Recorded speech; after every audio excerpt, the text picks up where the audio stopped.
GO number 746, GO number 747. ఒకసారి first అది చూడండి, ఒకసారి ఫస్ట్ ఆ జీవోని చూడాలి. ఫస్ట్ మీ అందరికీ కూడా ఎడ్యుకేట్ కావాలి. అసలు ఆ జీవోలు ఇచ్చింది ఎవరు? రాజశేఖర రెడ్డి గారు ఇచ్చినారు. ఆ జీవోలు ఏంటి? టీటీడీని 7 కొండలుగా గుర్తించింది రాజశేఖర రెడ్డి గారు నాన్న. టీటీడీ పరిధిని 350 కిలోమీటర్లకు పెంచింది నాయన. అన్యమత ప్రార్థనలు టీటీడీలోనూ మిగిలిన ఒక 19 గుడుల దగ్గర జరగకుండా కట్టడి చేస్తూ జీవోలు ఇచ్చింది కూడా నాయనే, వైఎస్ఆర్ఏ. చంద్రబాబు నాయుడు గారు అప్పట్లో బీజేపీతో లేడు. ముస్లిం ఓట్స్తో పనిపడింది, క్రిస్టియన్ ఓట్స్తో పనిపడింది. అప్పుడు ఇదే చంద్రబాబు నాయుడు గారు ఏమన్నా 2009లో 746 జీవో 747 జీవో వైఎస్ఆర్ గారు ఇచ్చినారు, మేము వచ్చినా క్యాన్సిల్ చేస్తామన్నాడు. ఇది హిస్టరీ. ఆ వీడియో రికార్డ్ ప్లే చేయి మా చంద్రబాబు నాయుడు అన్న మాటలు ఉన్నా. సడన్గా అడిగేసరికి ఎన్ని అంత మా రీసెర్చ్ వాళ్ళు అంత ఇబ్బంది పడతారు. వీడియో క్లిప్పింగ్ పంపిస్తాను నేను చంద్రబాబు నాయుడు అన్న మాటలు, 2009లో చంద్రబాబు నాయుడు అన్న మాటలు. జీవో నెంబర్ 746, జీవో నెంబర్ 747 మీద మీ అందరికీ తెలుసుకోవాలి ఏ రకంగా చంద్రబాబు నాయుడు గారు ఏ పార్టీతో ఒక పార్టీతో ఉంటే ఆ పార్టీ పాట పాడతాడు. మళ్ళా ఆయనకు ఓట్లు అవసరం ఉన్నప్పుడు ఆ పార్టీ వద్దు అనుకున్నప్పుడు వేరే మళ్ళీ ఓటర్తో మళ్ళీ వేరే రకంగా పని పడినప్పుడు మళ్ళీ ఏ రకంగా ప్లేట్ మారుస్తారనేది ఎగ్జాక్ట్గా నీకు ఆ GO number 746, GO number 747 YSR గారు చేసినది. ఆ తర్వాత చంద్రబాబు నాయుడు గారి ప్రసంగం 2009లో ఆయన చేసిన ప్రసంగం.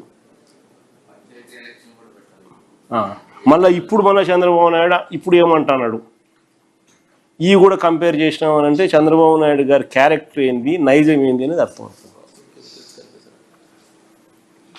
దొరికింది అదేమన్నా? అది జీవో నెంబర్ 746 అందరికీ పనిచేసేయండి. మా అందరికీ జీవో నెంబర్ 746 బాగా అందరూ చదవండి. దాంట్లో ఏమైనా ఉందా?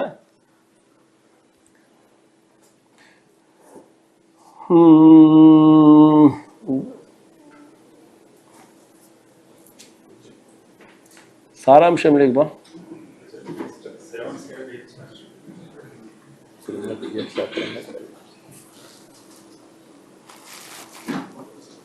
సరే ముందు పోయికి బామ్మా.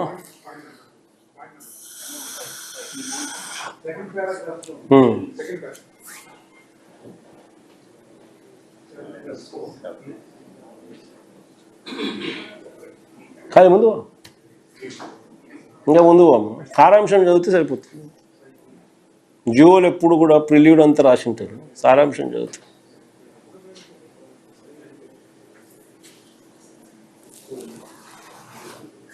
అదే టీటీడీ గురించి పూర్తిగా బ్యాక్గ్రౌండ్ అంతా రాస్తూ దాని విశిష్టత దాని గురించి అంతా కూడా చెప్తూ 7 కొండలు అన్నది డిఫైన్ చేస్తూ జియో ఇచ్చింది.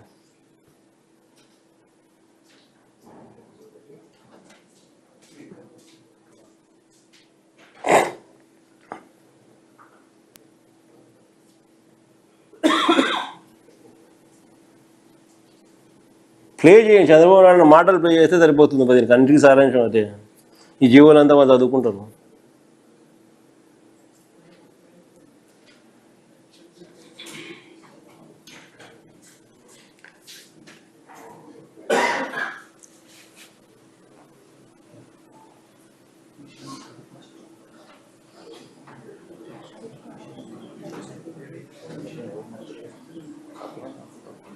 కానీ సారాంశం అయితే అదే మొత్తానికి. ఆ ప్లే చేసి చంద్రబాబు నాయుడు మాటలు ప్లే చేసి సరిపోతుంది. దివ్యక్షేత్రంగా ప్రకటిస్తున్నాను. ఇది 4th ADలో అప్పుడున్న దీంట్లో తీసుకున్నాం హిస్టరీ నుంచి.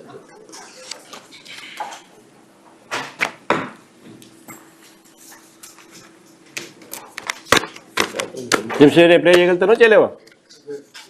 ఓకే. తర్వాత చంద్రబాబు నాయుడు అన్నమాట మీ అందరికీ మన సపరేట్గా ఒకసారి మా వాళ్ళు మా బొత్సాలకు ఎవరికైనా చెప్తా, మీ అందరికీ బాగా వినిపించమని చెప్పి.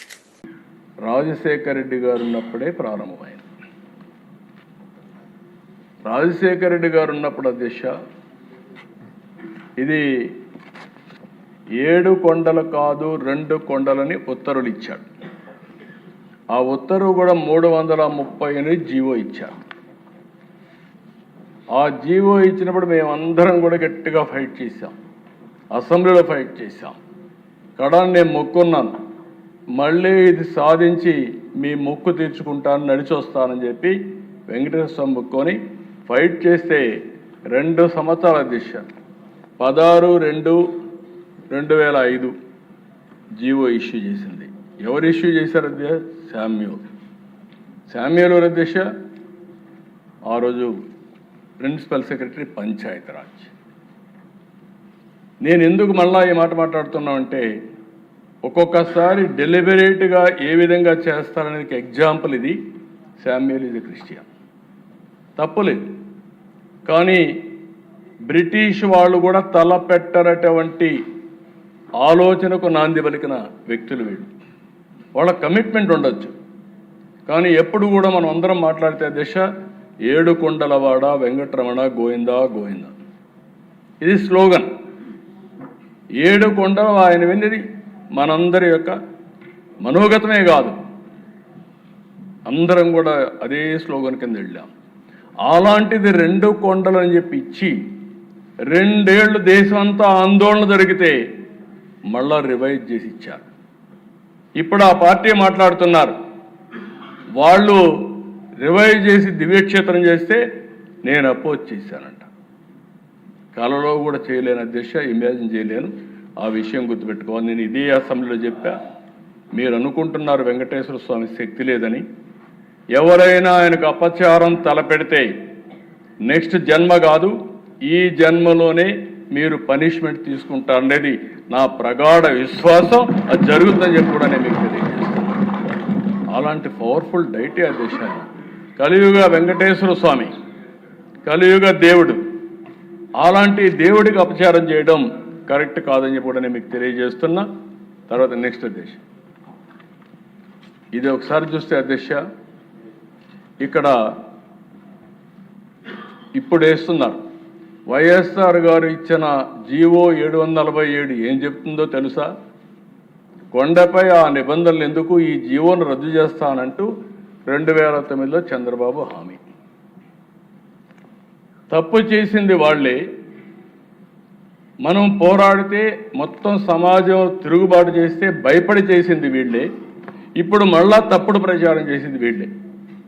వీళ్ళు ఏమన్నాలో నాకైతే అర్థం కావడం లేదు. రోజుకు ఒక మాట మాట్లాడుతుంది. నెక్స్ట్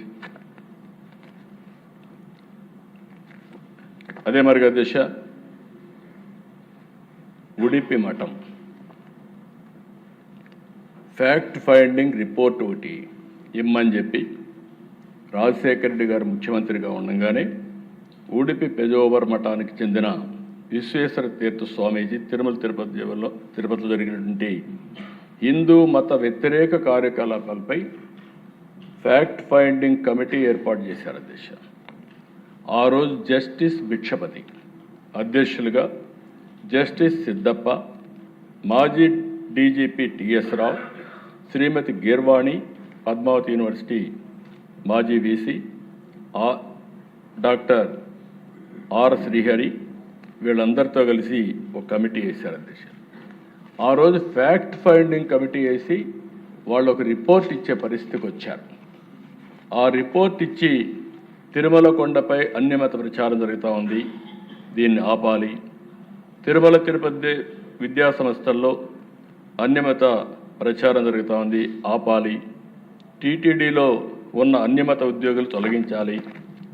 తిరుమలలో దుకాణాల్లో అన్యమతస్తులు ఉన్నారు, వారిని కూడా రిమూవ్ చేయాలి. కాంట్రాక్ట్ ఉద్యోగస్తుల్లో అన్యమతస్తులు ఉన్నారు, వారిని తొలగించాలి. తిరుమల కొండపై మద్యం, మాంసం వంటివి కార్యక్రమాలు జరుగుతాయని నిరోధించాలి. బోర్డ్ ఆఫ్ ట్రస్టీ స్థానంలో ఏర్పాటు చేసిన స్పెసిఫైడ్ అథారిటీ అధ్యక్షుడిగా రోసయ్య ఐఏఎస్ క్రిస్టియన్ని తొలగించి హిందువులు నియమించాలి. టీటీడీ కళ్యాణ మండపాల్లో అన్యమత ప్రచారం నిషేధించాలి. వెంకటేశ్వర స్వామి అంటే 7 కొండలు అనేది ప్రపంచం మొత్తానికి తెలుసు. 7 కొండల పవిత్రత కాపాడి వాటిని పునరుద్ధరించాలి. టీటీడీ నిధులు హిందూ సమాజ హితం కోసం ఖర్చు చేయాలి. టీటీడీ బోర్డు హిందూ మత విశ్వాసం ఉన్న వారికి ఇవ్వాలని ఆ రోజు ఫైట్ చేశారు అధ్యక్ష. అంటే అధ్యక్ష, ఇక్కడ నేను మీకు చెప్పాల్సింది ఇదే కాకుండా అధ్యక్ష, ఆ రోజు ఒకసారి చూస్తే ఇంకా కొన్ని జరిగాయి. ఎంత దారుణంగా జరిగాయంటే టీటీడీలో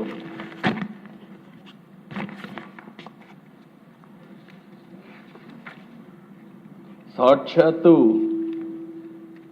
పద్మావతి యూనివర్సిటీకి ఒక క్రిస్టియన్ని ఆ రోజు నామినేట్ చేసే పరిస్థితికి వచ్చారు రాజశేఖర రెడ్డి గారు. మేమంతా గట్టిగా ఫైట్ చేశాం. కన్వర్షన్స్ని బలవంతంగా చేసే పరిస్థితి కూడా వస్తే దానిపైన కూడా ఫైట్ చేసే పరిస్థితికి వచ్చాం. ఇలాంటి 1-2 విషయాలు కదా దిశ, చాలా విషయాల్లో ఆ రోజు వైస్ ఛాన్సలర్స్ నామినేట్ చేయడం,